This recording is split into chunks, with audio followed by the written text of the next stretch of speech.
personal best. Sometimes when you do cross that finish line, you know, that wave of exhaustion hits. So these athletes are doing an incredible job in these conditions. Nobody comes more for Logan Polander. Welcome back to Logan, Team USA.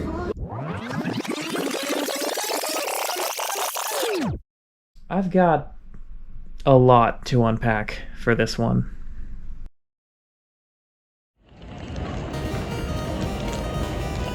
I've been here a long time. Alright, Abu Dhabi, day one. We are officially here. I'm calling everything before this sort of day zero, quote unquote, just because it was a hectic time and kind of lost track of time as well. So I'm up on the 4th floor of the Crown Plaza, and we got a real nice view actually here over the golf course. I think he's coming somewhere out there. I actually don't know where transition is yet. I haven't gotten quite that far, but made it in and got all situated. So we left Sunday at like 1:30 p.m. My first flight was at 5. Then I went to Indianapolis to Chicago and had like maybe a 10 minutes to get through the airport to my next gate, which was, thank God, at the same terminal. Alright, we made it just barely. Had exactly enough time to walk directly from one gate to the other. 43 minutes does not mean 43 minutes when it comes to layovers. But here we are.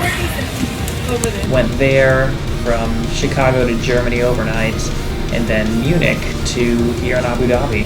Alright, we're finally back on the ground after, oh god, a long time. That one was only like 6 hours, but Jesus, it still felt long. It's about 8 p.m. here, so I've been flying for like, essentially 27 hours. Probably 4 hours of sleep. Finally rolled in a little before 8, got everything to the hotel room by probably 10, and finally hit the pillow at like 2 in the morning after I got to the convenience store to pick up some last things and clean the room really thoroughly and have a bit of a panic attack over the condition of my bike. Today's just sort of the warm-up day for everything.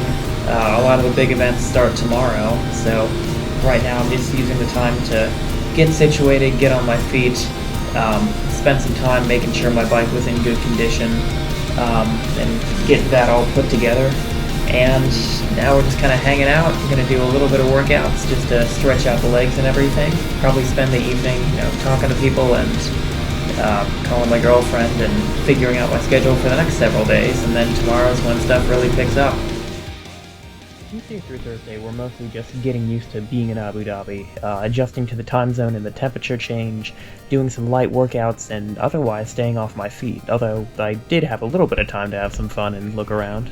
Alright, here we finally are. And the registration.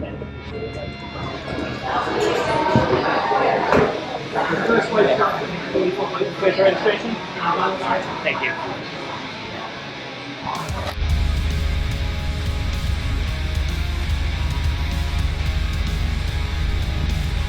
We're all registered, got my race packet, so I technically don't need to go back there for the rest of the week. You can hear some of the Formula 1 cars off in the distance there too. It is going to be an exciting week. As well as most things went though, the week was not, however, completely without mishaps. Update, I will not be going for my run because I am stuck on the balcony. So, that's a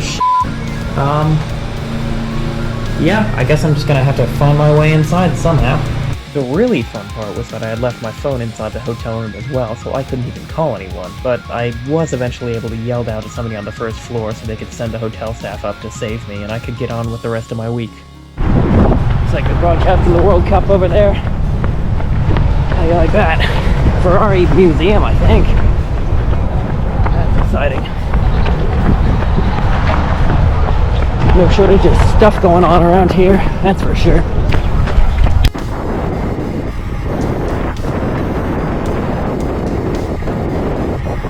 On your left.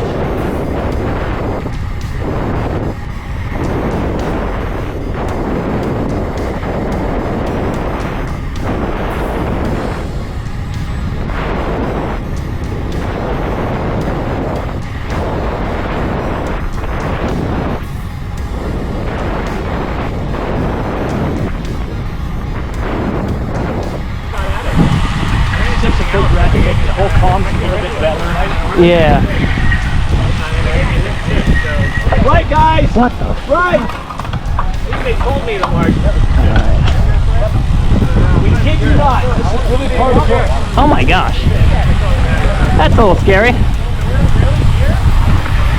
We kid you not. Oh, it's pretty at least. I would have never, ever guessed that you had built this into a bike course. And that's when I got some bad news. I think they were desperate for a little bit more distance because it's 38.5K. Oh, shoot. They're trying to find every angle they could. Gotcha.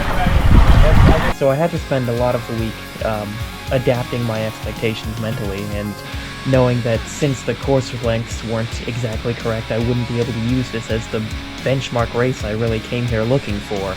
There was a lot more adaptation and mental preparation I had to do, hearing that previously in the week there had been a crash in the pro women's race and that I'd have to be a lot more careful than I thought I would. Watching that race, though, was immensely cool.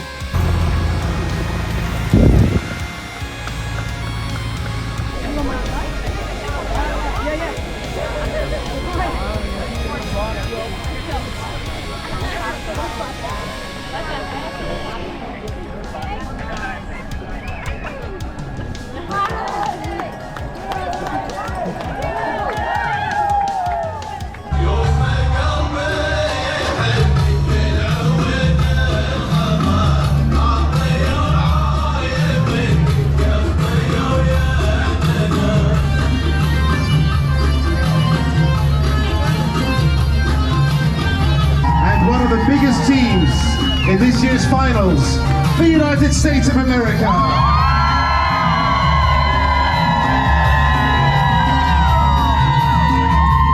And probably our biggest nation, they are the biggest nation, so they should make the biggest noise. Give it up for the USA!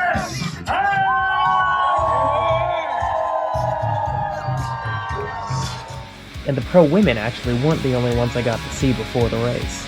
A very good morning to you all. Oh, this excites me a lot to see how many fresh faces on this early morning here in Abu Dhabi, on Yas Island. We are here for a special reason. We're gonna do a shake-up run, or more a wake-up run this morning together with some very special people. We have Julie Derro from Switzerland, Nora Klier, also from Switzerland, Rainer Steinhauser from Italy, and Peter Kurizhova.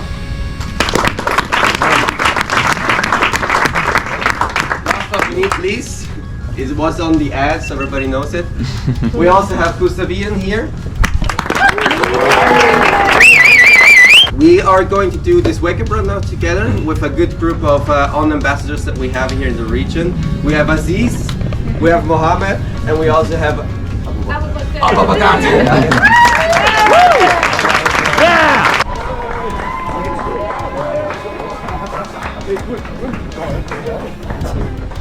No idea. Not exactly the hardest run we've ever done, but...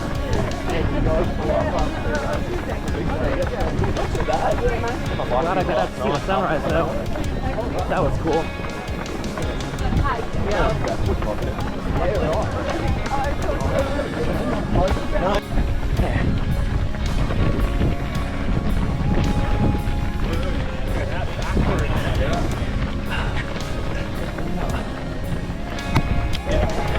Just a lot going on, and also you have enough time to make something happen. Now I heard from the one of the USA coaches that for the age groupers, the bike is a little bit short, but the run is a little bit long in this race. Is that true for the pro race as well? Don't think so. No. Okay, they got yours nailed down. Yeah, totally different sport. Oh, that's right. Yeah. Okay.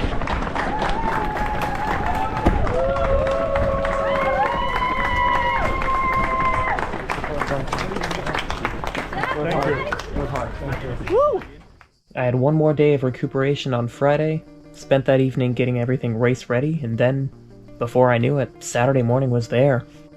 Alright, good morning. It is 4 a.m. race day. Been up for about 15 minutes now.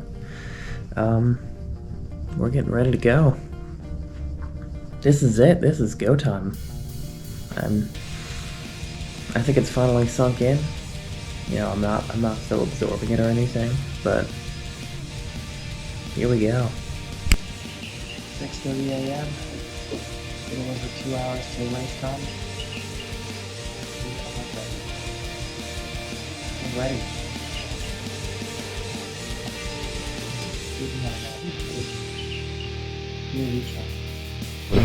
There's your race morning breakfast with some eggs Benedict and a perfect morning for my athlete to do his race. Let's look at his number here. I think we got the tag. 1183. There you go.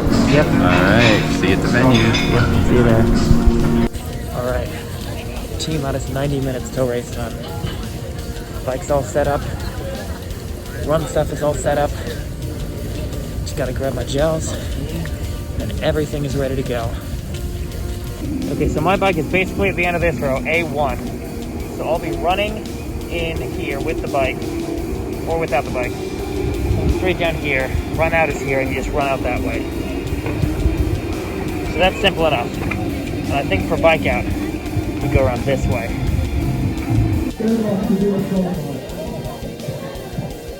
Hey, start of Logan.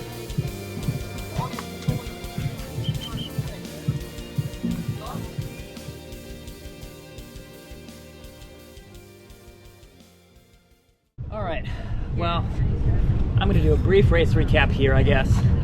And I'm going to try to keep it quick, because I can already feel myself burning. But this was another rough one. Like, there were slight differences from Milwaukee, but overall, it was not a wholly different race from Milwaukee. There he goes in that middle group in the front, the big right arm swing.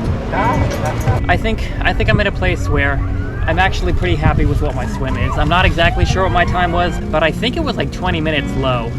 Everyone said it was going to be like, oh, it's going to be so hot and it's going to be miserable. It really was not that bad, actually. T1 was a challenge, because it was a big run to T1.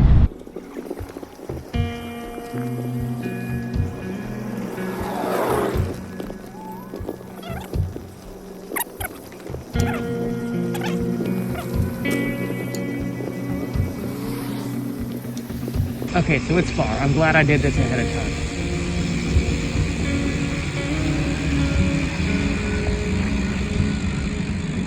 That goes across the road there, and that's where we transition. Fortunately, I got a pole position kind of all the way on the end, so I just had the fence on one side of me and didn't have to like run past anyone. So that was really nice. It was very isolated, very straightforward once he got to the transition area. The bike itself was, I'm just gonna say, okay. Wasn't my worst, but it certainly wasn't my best.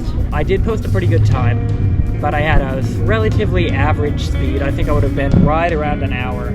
I think my power was a little low, and that's partially because it was a very technical course. There were so many turns and so many 180s, and those slowed me down a lot. I think I cooked myself coming out of a lot of turns and really pushing myself. It certainly wasn't what I had in Huntington, per se, but there I was focusing entirely on the bike, and here I was really focused on the run, so I was doing all I could to get myself fueled and hydrated and ready to run. So I took in a lot of water, poured a lot over myself, took in one more gel than I normally do, and just generally tried to keep my temperature down. T2 fortunately was much better than T1. It was not the gigantic barefoot run that we had in T1. It was just a matter of racking the bike and going. But then came the run, and as before, everything kind of fell apart there. I'll give myself credit. I did manage to survive better than I did at Milwaukee. There, I posted like a 5:45, 5:50 something for the first mile, and kind of just immediately fell apart and went like 6:10, 6:20, close to 6:30 towards the end. Here, my strategy was to take in water, pour water on myself, grab sponges, do whatever I could to stay as cool as possible, and really just as wet as possible, so that I'd constantly have just evaporation cooling me down. And the other part of my strategy was to pace myself much better. In the past, I've come out of T2, come out of the starting gate there, and just blasted as hard as I could, and ended up not really surviving the whole run, just kind of bonking or burning out at some point halfway through. That's what I did at Nationals. And here, I decided to pace myself, keep things a lot smoother, focus on a sort of a short stride with a high cadence, and just run as smoothly and efficiently as possible, and not run as hard as I could, but try to stay around 6 minutes. I did kind of burn out towards the end. My legs got very tight, my quads, tightened up and got really sore, and I just wasn't able to put down the same cadence that I was towards the beginning. So I think I ended up going like 6:10, 6:12, but as much as it hurt, and it really, really did hurt, I don't think I burned out quite as bad. So that part I do want to call at least a little bit of a win in the process sense, but it still wasn't quite what I wanted. I still didn't manage to maintain pace the whole way through. Still didn't manage to stay consistent. So it is a work in progress, but progress is being made. So I have to count that as at least a little bit of a win. But end results are end results. And unfortunately, this one was about the same as we went in Milwaukee. My official race time is like 2:00:45, which, hey, 5-second improvement over 3 months. I'll take that. But it's still not what I want. It's still not what I've been training for the past 3 years. It's still not getting under 2 hours. And that is so bitter and so frustrating and so demotivating that for all the work I put in, for as hard as I've worked, I cannot get myself under that 2 hour mark, no matter what I do. And I'm sure I'll probably get there, next year, once I'm better prepared and once there are different conditions. But I don't know. I wanted to be under the mark this time. I wanted to get done with my season and be able to not really rest on my laurels, but at least have the off season with that thought of, hey, you did it. You finished it. You finished on a high note. You finally accomplished the goal that you wanted to accomplish. And I didn't do that. Again, the run itself was closer to 6.5 miles than 6.2. So I actually hit the lap key on my watch at that 6.21 mile mark, at that 10K mark, just to see where I would be. And the one silver lining is that when I did that, I was under 2 hours. I can't not feel good about that, But at the same time, I'm tired of having these races where there are caveats. I'm tired of having races where I make excuses, where I have to do all the mental calculus to see whether I would have actually gone 2 hours. I'm tired of that. I am exhausted of that being every single race I've had for the past 2 years now. I want to go under 2 hours. And it's just this source of anger and frustration and unfulfillment, I guess, that there's this goal that I've been throwing myself at, this wall that I've been throwing myself at for 3 years now, more than that really, that I just can't get beyond with confidence. And I want to get beyond there with confidence, and I don't know. I've still got more work to do. If I had gone, a little bit faster in transition, I could have probably picked up 10 seconds. If I had gone 1 second per 100 faster on the swim, that's another 15 there. If I would have pushed myself a little harder on the bike, or not spent as much time, refilling my water bottle, my aero bottle, that probably would have saved me 5 or 10 seconds there. Plus then there's my race strategy, or my run strategy, I guess, of trying to keep myself as wet and as cool as possible to keep my external body temperature down, but then not doing as much to, I probably should have drank more to keep my internal body temperature down. And some of those are excuses, and some of those are things that I've learned that I just need to work on. But I'm tired of having excuses, and I'm tired of having things to work on. I want to be under 2 hours. All I can do from right now is prepare myself as much as possible to get there. And hopefully we will. Looking at my long-term aspirations, I do have to be firm with myself about this race. It wasn't a success. I just didn't meet my goals. But at the same time, I have to believe it wasn't a waste of time to do this. There are a lot of lessons I took away from this race. I got to know my strengths and weaknesses far better. I know what I need to work on going forward from here, and I've got even more drive than ever to throw myself at my training and become the best athlete I can be. And while I don't want to use my athletic career as an excuse for tourism, I do still recognize that this was an incredible, once-in-a-lifetime experience for me. I got to meet so many amazing people, fellow age groupers and professionals alike. I got to test myself against conditions I'd never contended with, and I got my first taste of international competition. Succeed or fail, crossing that finish line on the blue carpet is a rare privilege and an opportunity that most people will never get. And more than anything, I'm just so incredibly grateful for everyone who got me here. Triathlon is an individual sport, but I didn't make it here on my own. I've had so many friends, family members, teammates, coaches, and even competitors and rivals who have pushed me to be the best I can possibly be. I want so badly to be better than I ever have before, but not just for me, but because I owe it to everyone else too.